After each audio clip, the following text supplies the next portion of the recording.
Hi, I'm Jules Mitchell. Welcome to Dia.com. Today's teaching tip for you is Dandasana, or staff pose.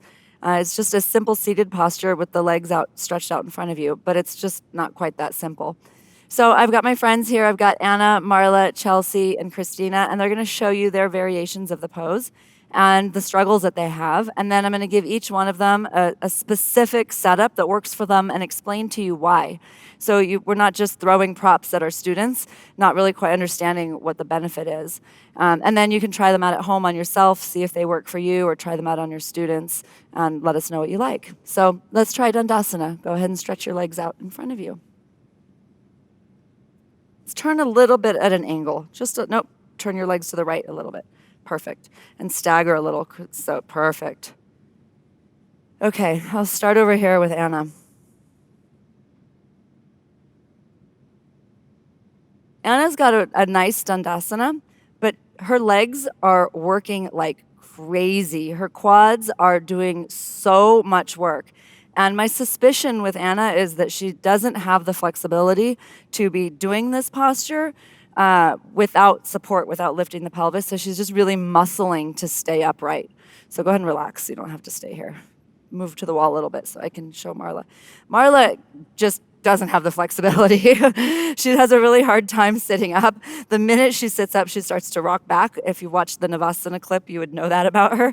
So really for her, we need to get her some extra support that might help. So go ahead and relax. Okay. Chelsea's just here in the pose. She's not doing a lot of work in her legs at all because she does have the flexibility. So she's actually kind of pitched forward a little bit even more because she doesn't feel much in the pose because she is so flexible. So if I get her to shift her weight back a little bit onto her sitting bones, she might start to find her legs a little bit, but I can give her some support to make it a little bit more accessible. So go ahead and relax. And Christina has some flexibility in the pose. She's also got some hip flexor stuff going on, so she's not loving this so much. But what I really want from Christina is more lift here. So I'm going to give her a prop to help her find that. So go ahead and relax. Let's start with who's on the end. Anna, I'm going to grab a strap and a chair and a blanket. So I'm going to have you guys just move down this way a little bit, and I'll go get Anna started. Okay, so go ahead and just sit down with your feet facing this direction.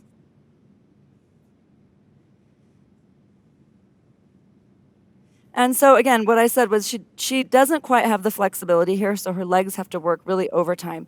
So I'm going to show you a little trick. Turn this way a little bit more. So yeah, I'm going to show you a little trick so you can see really who can do these poses, and actually not just Dandasana, but all the seated poses without a blanket and who needs a blanket. So go ahead and lie on your back. Bend your knees up, feet on the floor. So she's going to lie on her back. This is a little test. She's going to find a neutral pelvis. Tailbone down. Nope, other way. Tailbone down. More. Perfect. She's not going to change her pelvis. She's going to lift her legs straight up. And as you can see, she's not at 90 degrees. Her quads are working again here. So what I would like to see is I would like to see a blanket under her, because otherwise, in order for her to get to 90 degrees, she has to use lumbar flexion. So bend your knees to come on down.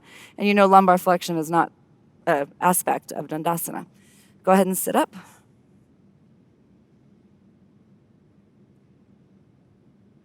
Can someone hand me another blanket? She's laughing like we think blankets are wrong. It's just what it is. It's not a bad thing. Thank you. Already better, yeah? Okay, so she doesn't need an entire second blanket folded in that same shape, but maybe a little extra height, so come on up. Okay. Is that okay? Great. So now just pay attention. If you hyperextended the knees, you might want to put a little rolled up blanket here underneath the knees. If not, it's no big deal. And then now I can really give her some extra work by just finding the top of her sacrum and just giving her a little lift. Excellent. I don't know if the camera caught that, but there was a whole lift from the base of the spine. A little bit more. Nice. How does that feel? Good? So this is her version of Dandasana. Okay, come on out. Marla? Marla also needs a blanket. And the chair. Same way, sit the same way as Anna did.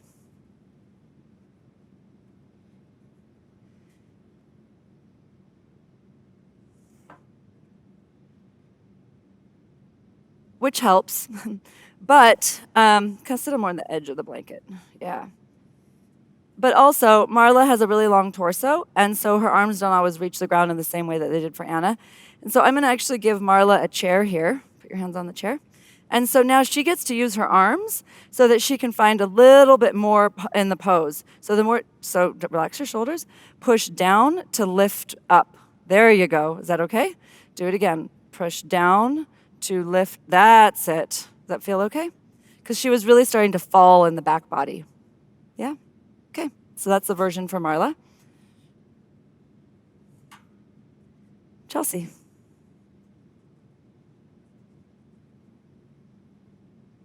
Remember I said Chelsea is a little bit kind of disconnected from her legs and her pelvis. She's been working on it a lot, so it is a little bit better. But what I'm going to have her do is take this belt. It's just a 10-foot belt. If you don't have a 10-foot belt at home, you can take 2 belts and loop them together. And she's going to place it across the very top of her sacrum. So it's going to be sort of at the waistband. It's not going to be on her spine, but at the top of her pelvis. And then this is going to go around her feet. And I have a couple options here. I can put it around the ball of her foot, and so she can use her foot to push into it. Or another option would be to put it around her heels, because there's that sitting bone to heel connection along the musculature of the back of the leg. And so that might actually really help her get grounded. I'm just going to tighten it for her. Does that feel okay? Because she has the flexibility, so I'm not worried about her dropping back or falling over, but now she can really feel this compactness of the hips, and so she can find a little bit more in the pose. And then she can start take her arms up and do all of the variations and so on. Nice job. Okay. Last, Christina. I'm going to use the strap for Christina as well. But the difference here is the lift needs to come more in the upper back. Chelsea didn't need that. She had that. I'm going to use the same strap, place it over her head. She's going to bring it across the back of her rib cage. She's going to hold on to it, keep it in place. I'm going to twist it a little bit because I don't want the buckle on your feet. Yep, and then I'm just going to tighten it. And this time I am going to put it at the balls of her feet. Tighten it, tighten it, tighten it. Good. Excellent. So you can let go now of the rope because it should stay. And what she can do, oh, nice. Do you like this?